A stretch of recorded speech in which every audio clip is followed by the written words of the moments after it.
Once upon a time, there were no drug laws in the United States. We had this strange idea back then that somehow this was a land of the free and you could do what you wanted with your own body. We got rid of that notion.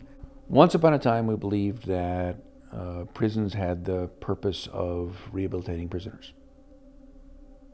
That was the official ideology of the American correctional system. Correctional system, right? That word has an implication. Right? The notion of incarceration as the punishment was new and was American.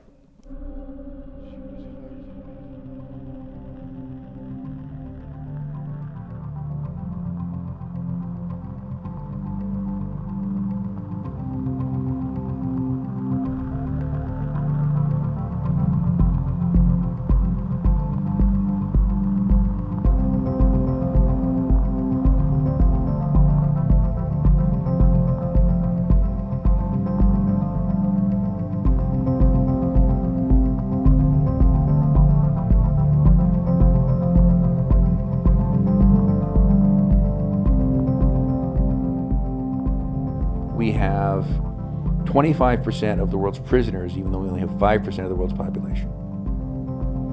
We have more prisoners than China. Not more prisoners per capita, we have more prisoners than China.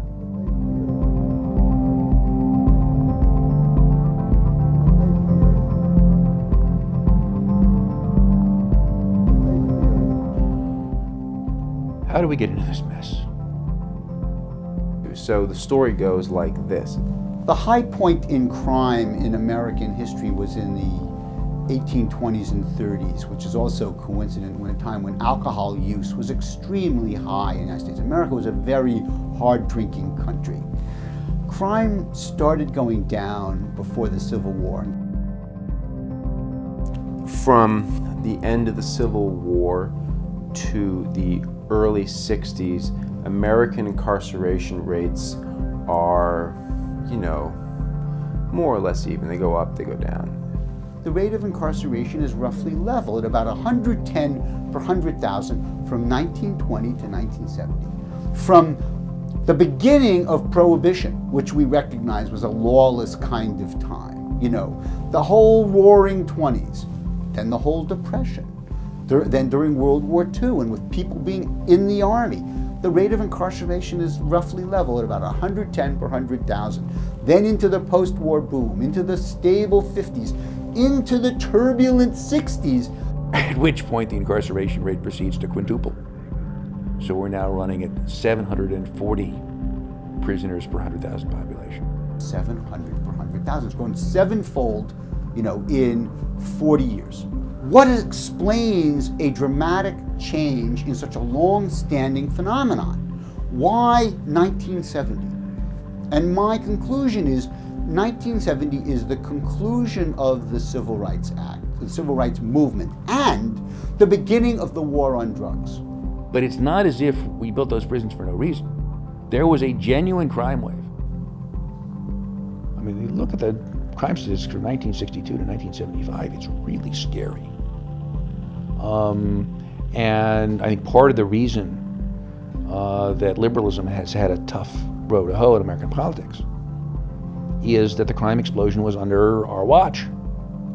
You know, people thought that the civil rights movement, you know, would lead to, you know, better things. But in fact, it correlated with an explosion in the crime rate, particularly black-on-black crime. And it, you know, wasn't hard for people to draw the conclusion that this was not a successful experiment. There was a need at a larger level for a system of repression as America went through a series of transformations between the 60s and the present. You take a cornucopia of social problems and you scapegoat it onto one group or one issue or one substance, and you say, if we just got rid of them, everything would be wine and roses. And unfortunately, we've seen this played out over and over again in human history, right? The Holocaust, Stalin's you know, craziness in the show trials and his purges, and that kind of paranoia that was generated because of it. Orwell writes very eloquently about that as well. McCarthyism. These are products of conspiracy thinking, false consensus, silencing opposition, and politically very useful. I mean, it's a great way of uniting people against a common enemy. When you create outsiders, you create otherness, and that's space for fear. It's not that we're all being held at the same standard and therefore we have something in common, we're all on the same even keel. There is an otherness. And so where there's other, there's space to fear the difference. There's not an identity of what would I do if I had grown up in this circumstance or found myself in this circumstance. There's, you are other, therefore whatever decision you made regardless of the circumstances was bad. In the 1960s, it was the damn hippies that Nixon went after. He couldn't do it, he couldn't harass them because of the First Amendment for their speech or for their conduct, but you could go after them for the vices that were thought to be associated with that particular culture. LSD, marijuana. Ironically, LSD was used by all sorts of people, not just hippies. If you can find a group that you want to remain outside, prevent from accessing the benefits of the system, then you have to identify conduct that they all engage in and criminalize that conduct. Well, that's fine when they're actually engaging in harmful, violent acts, but when all they're doing is ingesting substances into their own body, you need to criminalize that act. The problem is that a lot of people that aren't in those groups are also ingesting those substances. We're also smoking marijuana. We're also taking acid.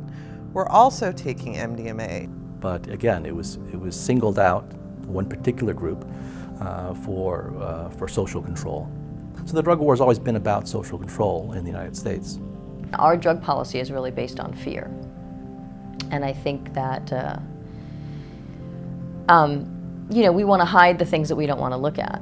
And we're afraid of addiction, and we're afraid of losing control. And so, you know, people who are on drugs or who are addicted to drugs or who are out of control from alcohol or anything, you know, we want to put them away. We put them in the psych wards, we put them in the state hospitals, we put them in the prisons. We warehouse them so we don't have to look at it, and so we don't have to deal with our own issues of need and our own sort of dissatisfaction with our lives and what we do to make ourselves feel better. I mean, the desire to alter your consciousness is really universal.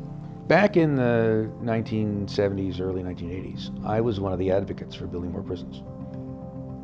But like most of the people who were saying that back then, I now feel a little bit like the Sorcerer's Apprentice. Does this thing have an off switch? Because at this point, the suffering imposed by incarceration on the people incarcerated and on their families and their friends and on their neighbors and on their neighborhoods where their absence is now a major demographic fact. That suffering is now too big to ignore. Incarceration is now a social problem in its own right, comparable to crime.